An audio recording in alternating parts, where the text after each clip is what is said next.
Bismillahirrahmanirrahim. Assalamualaikum warahmatullahi wabarakatuh. Kenalkan, nama saya Muhammad Yusuf Irfan.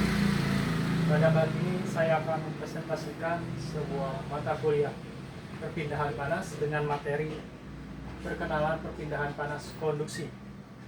Oke, next. Apa itu perpindahan panas?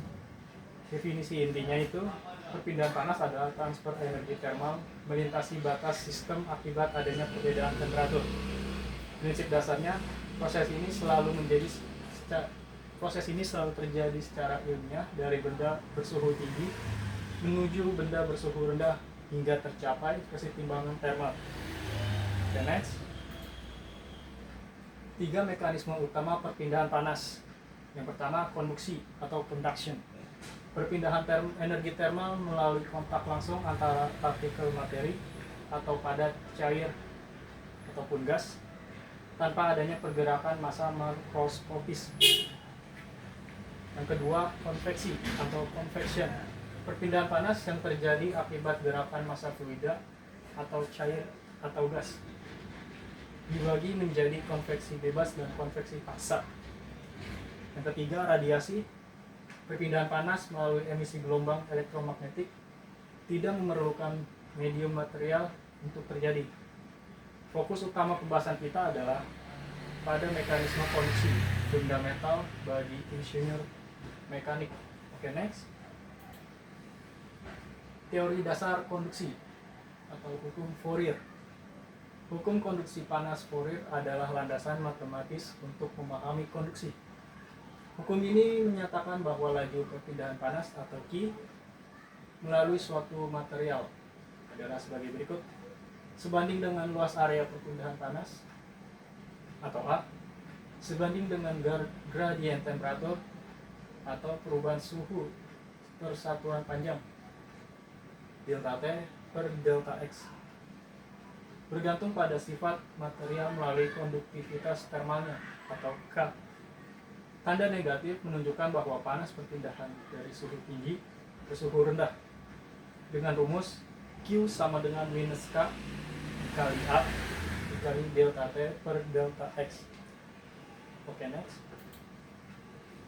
Komponen laju perpindahan panas atau Q. Memahami setiap variabel dalam persamaan Fourier sangat penting untuk perhitungan teknik. Q atau laju perpindahan panas. Energi termal yang berpindah persatuan Q sama dengan laju perpindahan panas. Energi termal yang berpindah persatuan waktu. Satuannya watt atau joule per detik. K yaitu konduktivitas termal, kemampuan intrinsik material untuk mengantarkan panas. Satuannya watt per m kali K. Nilai K tinggi menandakan penghantar panas yang baik. A sama dengan A yaitu luas penampang, area tegak lurus terhadap arah aliran panas. Satuannya meter persegi. Delta T per delta X yaitu gradien temperatur, perubahan suhu per satuan tebal atau panjang. Ini adalah gaya penggerak panas. Satuan K per meter. Okay, next.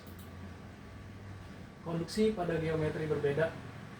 Aplikasi hukum Fourier menghasilkan formula yang berbeda untuk geometri umum yang sering ditemui dalam rekayasa. Di dinding data atau panel wall, Q sama dengan K kali A kali T1 dikurang T2 per L. Model dasar sering digunakan untuk insulasi thermal. Silinder Q sama dengan 2pi kali K kali L dikali T1 dikurang T2 per in kali R1 per R2 per R1. Digunakan untuk pipa insulasi kabel dan bejana bertekanan silindris. Lalu yang ketiga, polar, bola atau sphere, yaitu rumusnya Q 4pi kali K dikali T1 dikurang T2 dibagi 1 per R1 dikurang 1 per R2 digunakan untuk tangki penyimpanan atau reaktor berbentuk bola. Oke, next. Aplikasi konduksi dalam rekayasa dan industri.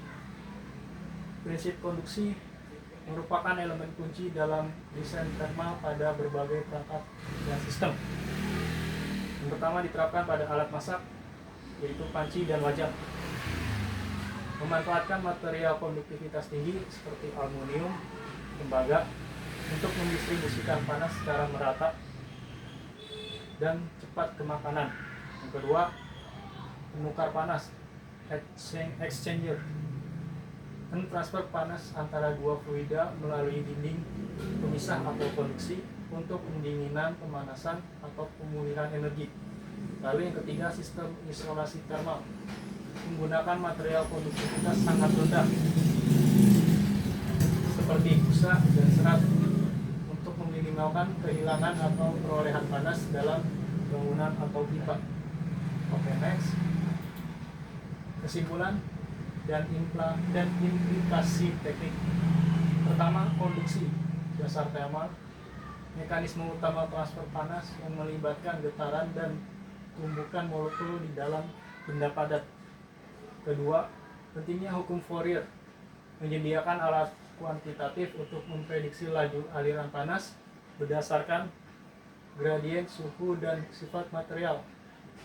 Ketiga, efisiensi sistem pemahaman mendalam tentang konduksi krusial untuk merancang komponen seperti sirip pendingin, isolator, dan penukar panas yang efisien dan optimal. Oke, next.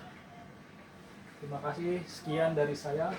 Ilmu tanpa praktek adalah sia-sia. Praktek tanpa ilmu adalah berbahaya. Sekian dari saya. Semoga presentasi ini bermanfaat dari studi Anda dalam teknik mesin.